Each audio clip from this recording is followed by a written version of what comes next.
અવસર છે રૂડો આજ આંગણે, અવસર છે રૂડો આજ આંગણે ને હૈયે હરખ ઘણો વર્તાય. અવસર છે રૂડો આજ આંગણે ને હૈયે હરખ ઘણો વર્તાય. આપતણી હાજરી નિરખી અમારી આખલડી આજ ભરાય. આપતણી હાજરી નિરખી અમારી આખલડી આજ ભરાય. તો આજ આવા જ ઉમંગભર્યા કાર્યક્રમમાં આપણા આમંત્રણને માન આપીને આવેલા વડીલોનું સ્વાગત કરવા હું તાલીમાર્થી બહેનોને વિનંતી કરીશ. તો તાલીમાર્થી બહેનો.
આભાર બહેનો.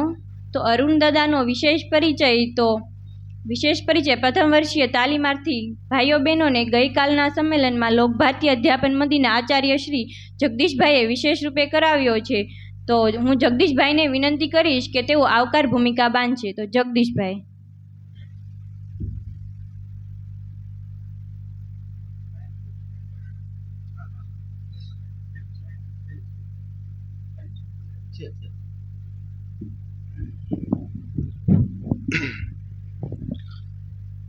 સત્યોતેરમાં અધ્યાપન મંદિરના સ્થાપના દિનની ઉજવણી નિમિત્તે ઉપસ્થિત લોકભારતી ગ્રામ વિદ્યાપીઠના મેનેજિંગ ટ્રસ્ટી આદરણીય અરુણદાદા, લોકભારતીના નિયામક શ્રી આદરણીય હસમુખભાઈ દેવમોરારી, કાંતિભાઈ, ભૌતિકભાઈ, નીતિનભાઈ, રમાબા, સૌ કાર્યકર ભાઈઓ બહેનો, સૌ તાલીમાર્થી ભાઈઓ બહેનો, સવારથી આપણે જોઈએ છીએ અને આમ તો કહી શકાય કે આજની ઘડી તે રળિયામણી.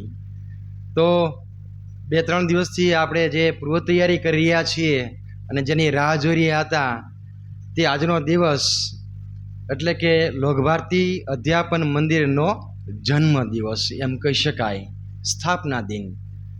તો 76 વર્ષ પૂરા કર્યા અને 77મા વર્ષમાં આપણું અધ્યાપન મંદિર મંગલ પ્રવેશ આજથી કરે છે. આપણે આંકડા જોઈએ તો બહુ મોટા દરેક સંસ્થાના આંકડા રહેલા છે કે અત્યારે આપણે 77મો જન્મદિવસની ઉજવણી કરી રહ્યા છીએ. આજે જ અમારા જે આખા ગુજરાતનું જે અધ્યાપન મંદિરનું એક ગ્રુપ હોય છે તો એની અંદર મૂક્યો તો ઓહો ખરેખર આટલા વર્ષથી કે શરૂ છે. 2-5 જણા મને એવો પ્રશ્ન પૂછ્યો કે એટલે કે 1948ની અંદર પણ અધ્યાપન મંદિરની સ્થાપના અથવા અધ્યાપન મંદિર અસ્તિત્વમાં હતું. એટલે કેટલાક નવા પ્રશ્ન હોઈ શકે. તો હવે 77 વર્ષમાં આપણે પ્રવેશી ગયા, 76 વર્ષ કમ્પ્લીટ કર્યો. તો એનો પણ એક નાનકડો ઇતિહાસ છે. ક્યાંક અમે કટકે તમને કહ્યું છે, પણ વધુ દઢીકરણ થાય એ હેતુસર પણ આજે કહી દઉં ફરીને કે આપણું જ્યારે અધ્યાપન મંદિરની સ્થાપના થઈ એ વખતે શું થયું. 1948ની સાલ અને સૌરાષ્ટ્ર રાજ્ય. હવે આપણે સૌ જાણીએ છીએ કે નાના દાદા ભાવનગર વિદ્યાર્થી ભવનની સ્થાપના કરી, ત્યારબાદ આંબલા આવ્યા અને આમલામાં રહીને એણે કામ શરૂ કર્યું.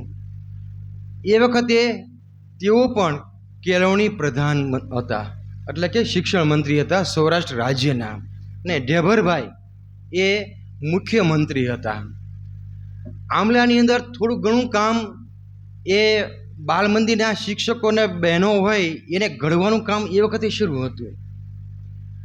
અને ત્યારે ઢેભરભાઈએ નાના દાદાને એક સૂચન કર્યું કે તમે આવું કામ તો કરો છો, પણ જો તમે પ્રાથમિક શાળાના શિક્ષકોને જો સાથે સાથે તમે ઘડવાનું એને કેળવણી આપી અને તમે જો શિક્ષકો અહીંથી તૈયાર કરો તો ગુજરાતને સૌથી વધુ એ ફાયદો સારા શિક્ષકો મળશે, એવું એમણે સૂચન કર્યું. કદાચ મારી આ માહિતી દોષ છે તો અરુણ દાદા સુધારશે.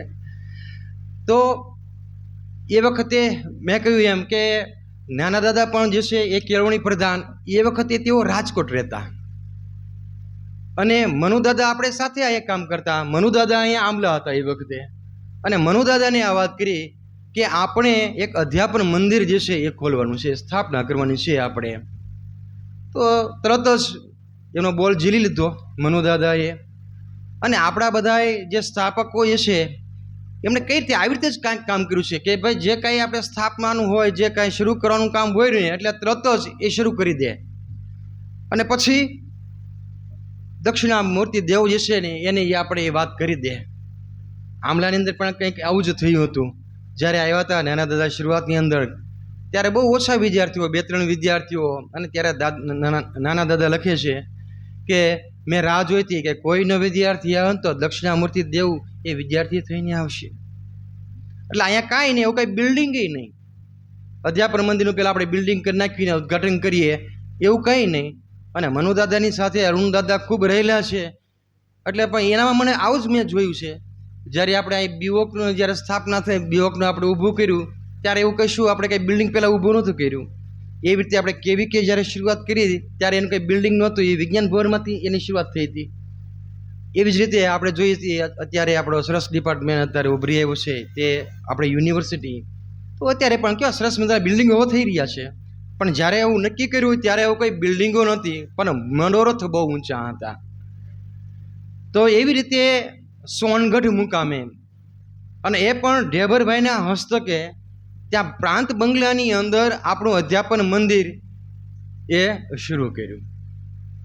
હવે અધ્યાપન મંદિર ત્યાં શરૂ કર્યું, થોડું ઘણું ત્યાં સગવડતાઓ હતી, અને પાછું આપણે આમલા તો આપણી સંસ્થા હતી જ, તો ત્યાં પણ આપણે ચાલતું. એમાંથી ને આમાં લખાય છે કે ભાઈ એમાં લીપેલા ઝૂપેલા જે બધા જે ઝૂંપડાઓ હતા એ તૈયાર કરી અને એની અંદર અધ્યાપન મંદિર ચાલતું. હવે એ વખતે આપણું અધ્યાપન મંદિરનું નામ હતું ગ્રામ દક્ષિણામૂર્તિ અધ્યાપન મંદિર, કારણ કે લોકભારતી તો આપણે અત્યારે છીએ પણ તો 53ની અંદર થયું, આ 1948ની વાત છે. હવે આ ઝૂંપડાની અંદર અધ્યાપન મંદિર ચાલતું, અને વળી આવી ચોમાસાની સિઝન હોય, વરસાદ હોય, અને ઝૂંપડાની અંદર વળી પાછું પાણી આવે તો વળી પાછું ઘડીક થાય તો આ ચાલુ આપણે પાછા ફરીને વયા જઈ સોનગઢ પ્રાંત બંગલાની અંદર, તો ત્યાં વળી પાછા જતા રહે, ત્યાં વળી વરસાદ વયો જાય તો વળી પાછા આમલા આવે.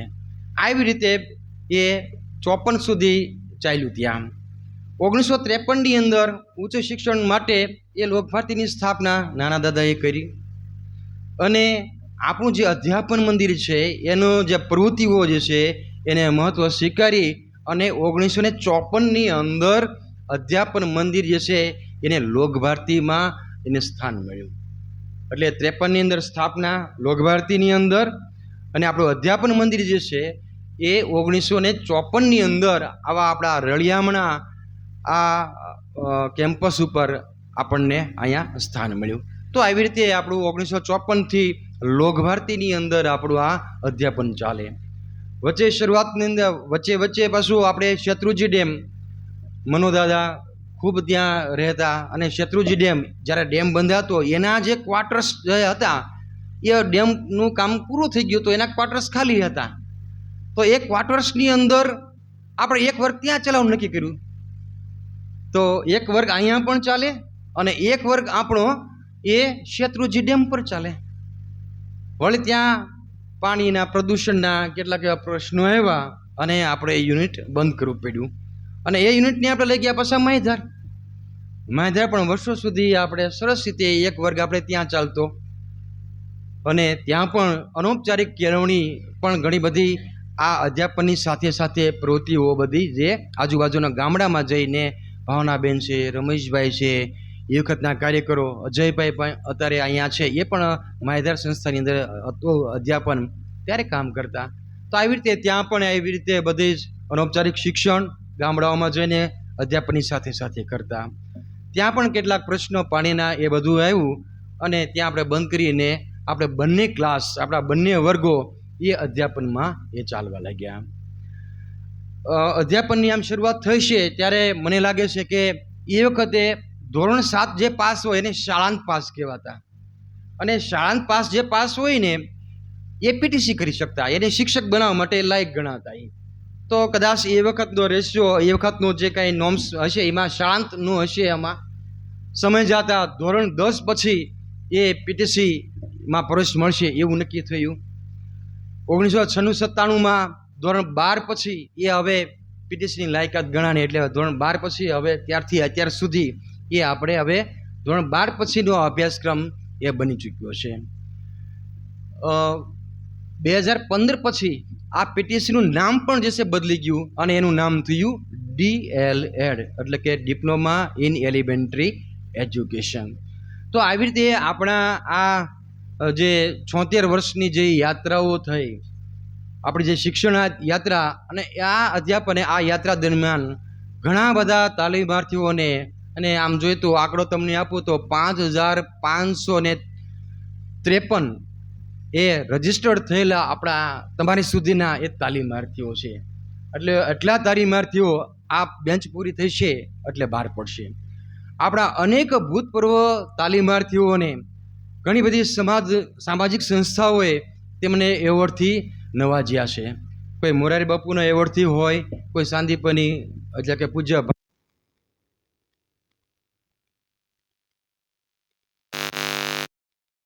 શિક્ષક તરીકે કામ કરી રહ્યા છે, સરસ મજાની પ્રવૃત્તિ કરી રહ્યા છે, એનાથી એવોર્ડથી પણ એમને નવાજ્યા છે.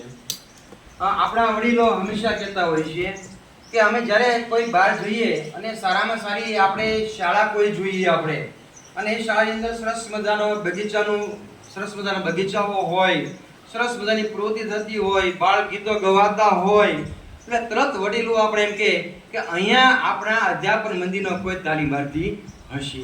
અને ખરેખર તપાસ કરતા એ ત્યાંનો આપણા અધ્યાપન મંદિરનો કોઈ ને કોઈ એવો તાલીમાર્થી ત્યાં એ હોય છે. તો આપણા તાલીમાર્થીની પણ એક ઓળખ બની ગઈ છે કે આપણો તાલીમાર્થી જ્યાં જાય છે, જે જગ્યા પર જાય છે, ત્યાં આપણી જે પ્રવૃત્તિઓ હોય છે એને એ ધમધમતી રાખે છે. વર્ષોથી આપણે જે મૂલ્ય સાથે જે સંકળાયેલી છે એ દરેક પ્રવૃત્તિને આજ સુધી પણ આપણે શરૂ રાખવા પ્રયત્નો એ કર્યો છે. અત્યારે પણ આપણે જોઈએ તો આપણી બાલવાડી શિબિર, જેને આપણે ગયા વર્ષે 52 વર્ષ એ પૂરા કર્યા, એટલે હવે પછી જે આવશે 53મી બાલવાડી શિબિર હવે આપણે ઉજવવાના છીએ આપણે દિવાળી પછી. એટલે 52 વર્ષથી તો એ આપણે કાર્યક્રમ આપણે ચલાવીએ છીએ, અને આખા ગુજરાતને આપણે બાળ મેળા તરીકે એને આપણે ભેટ આપી છે. તો આપણે એ બાલવાડી શિબિર આપણો સરસ મજાનો કાર્યક્રમ એ આપણા અધ્યાપન મંદિરનો છે. એ ઉપરાંત આપણે ઘણી બધી આપણે ઇન્ટર્નશીપ આપણે પહેલાના જમાના એટલે કે પહેલાના દિવસો દરમિયાન એ આપણે સુરતની અંદર જઈને જંગલ વિસ્તારોમાં, આશ્રમ શાળાઓમાં, દૂરના વિસ્તારોમાં આપણે ઇન્ટર્નશીપ કરતા. છેલ્લા અમે પણ 2 વર્ષથી એવી રીતે અમે પાછું શરૂ કર્યું છે. આટલું બધું હજી નથી ગયા, હવે આ વખતે જવાનો વિચાર છે. તો અત્યારે 2 વર્ષ દરમિયાન અને હમણાં પણ જે જોઈને આવ્યા છે અમારા ભાઈઓ, એવા નેસ વિસ્તારની અંદર પણ આપણે ઇન્ટર્નશીપ શરૂ કરી. એ જ રીતે દ્વારકા જિલ્લાની અંદર પણ એવી રીતે જ્યાં જરૂરિયાત હતી, જ્યાં શિક્ષકની જરૂરિયાત છે, જ્યાં વંચિત વિસ્તારવાળા બાળકો છે, ત્યાં આપણે ઇન્ટર્નશીપ આપણે ગોઠવવાનું આપણે શરૂ કર્યું. આગામી ઇન્ટર્નશીપ આપણે કચ્છમાં પણ રાખવાના છે, અને ડાંગનું પણ આપણને આમંત્રણ આવી ગયું છે. તો એવા વિસ્તારોમાં અંદર પણ એટલે કે જ્યાં આપણે ખરેખર બાળકને જરૂર છે શિક્ષકની, એ જગ્યા પર જઈ અને આપણે એ શિક્ષણ કાર્ય આજની સમયે પણ આપણે એવી રીતે કરી રહ્યા છે. બીજા અનેક કાર્યક્રમો જે છે એ આપણે કાર્યક્રમોથી જ આપણું અધ્યાપન મંદિર જે છે ને એ બધે ઓળખાય છે. ઘણી જગ્યાએ આપણે વાલીઓ જ્યારે આવતા હોય છે ત્યારે એમ કહેતા હોય છે કે તમારા જ્યારે શિક્ષકો અમારી શાળાની અંદર આવે છે ને, અને અમે કોઈ પણ કામ સોંપીએ, કોઈ પણ કાર્યક્રમ કરવાનું કહીએ ને ત્યારે એ હંમેશા પડકાર ઝીલે છે ને સરસ મજાના કાર્યક્રમ કરી આપે છે. તો મિત્રો, એનું કારણ એ છે કે આપણે જ્યાં કાર્યક્રમ કરીએ છીએ એમાંથી તમને જે પસાર કરીએ છીએ તો એ પસાર તમે અહીંથી થાવ છો તો પણ કેટલું બધું તમે એ શીખી જતા હોવ છો. આજનો જ આપણો આ સ્થાપના દિનનો કાર્યક્રમ છે તો તમે ગઈકાલથી તમે તૈયારી શરૂ કરી દીધી. સરસ મજાનું આપણે રાત્રિ સાંસ્કૃતિક પણ કાર્યક્રમ આજે થવાનો છે. તો આની અંદર પણ તમે કેટલા બધા તમે ઇન્વોલ્વમેન્ટ તમારું રહેલું છે. તો તમે જે રીતે ભાગ લીધો હશે તો એવી રીતે તમે સરસ મજાના શિક્ષક તરીકે પણ તમે કામ કરી શકશો. આજે સવારથી જ તમે જેમ બધા લોકોએ સ્ટેટસ મૂક્યું છે એ બધા જોઈને ઘણા પૂર્વ તાલીમાર્થીઓ આપણા હોય એનો પણ આપણે ફોન આવી રહ્યો છે, શુભેચ્છા સંદેશ પણ આવી રહ્યા છે. એ જ રીતે આપણા જે જૂના પૂર્વ કાર્યકરો હોય એમના પણ શુભેચ્છા સંદેશ આવી રહ્યા છે. રમેશભાઈ ખેર છે, ભાવનાબેન છે અને આપણા જે પ્રથમ આચાર્ય મૂળશંકરભાઈ, તો એમના દીકરા વિક્રમભાઈ છે, તો એમનો પણ શુભેચ્છા સંદેશ આવી રહ્યો છે. એનો પણ હું તમને ઓડિયો હું સંભળાવીશ. તો આ 77 વર્ષ સુધી, અરે 76 વર્ષ જે આપણે પૂરા કર્યા અને 77 વર્ષમાં આપણે જઈ છીએ ત્યારે 13 જેટલા આચાર્યશ્રીઓ અને અધ્યાપકશ્રીઓ, નાના દાદાથી લઈને અરુણ દાદા સુધીના સૌ સંચાલકશ્રીઓ, નિયામકશ્રીઓ અને આ બધાનો જે છે એ સિંહ ફાળો છે. અને ત્યારે આપણે 77મો અત્યારે આપણા જન્મદિવસ આપણે ઉજવી રહ્યા છીએ. તો આ તકે આપણે આ બધા જ વડીલોને પણ યાદ કરી અને આપણે એનો આભાર માનીએ છીએ. તો આપણી પાસે બે શુભેચ્છા સંદેશા છે એ આપણે સાંભળી લઈએ.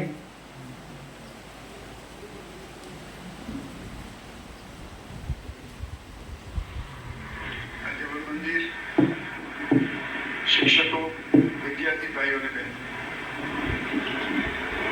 અધ્યાપન મંદિરને 76મું વર્ષ બેસે છે એ નિમિત્તે કંઈક કેવું એવું આચાર્યશ્રીને મારી પર સંદેશો આવેલો. એના જવાબ રૂપે હું અહીંયા થોડુંક બોલું. મને મારી સ્મૃતિ દગો ન દેતી હોય તો અધ્યાપન મંદિરના સર્વપ્રથમ આચાર્ય એ મારા પિતા શ્રી મૂળશંકરભાઈ પર થતા સંગઠનમય અધ્યાપન મંદિર શરૂ થયું. એ વખતની જે બહેનો ત્યાં ભણવા આવતી હતી એ લોકોએ મારા બાપુજીને ભાઈ કહીને બોલાવવાનું શરૂ કરેલું. ત્યાર પછી એ ભાઈ તરીકે જાણીતા રહ્યા. એટલે અધ્યાપન મંદિર એ રીતે એની સાથે જોડાયેલી સ્મૃતિઓ એ અત્યંત અમારે માટે યાદગાર છે.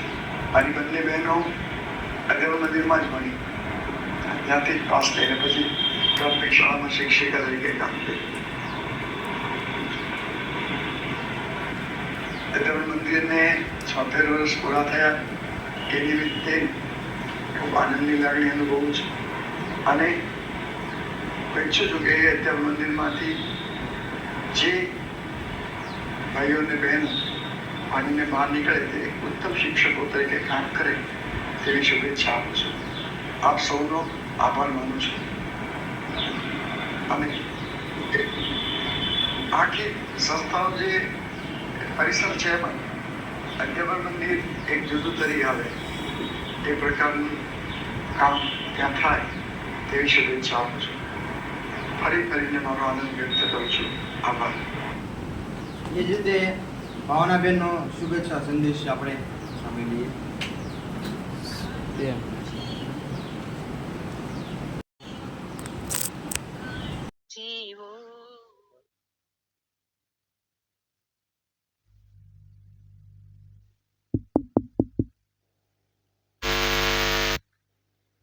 ઘણો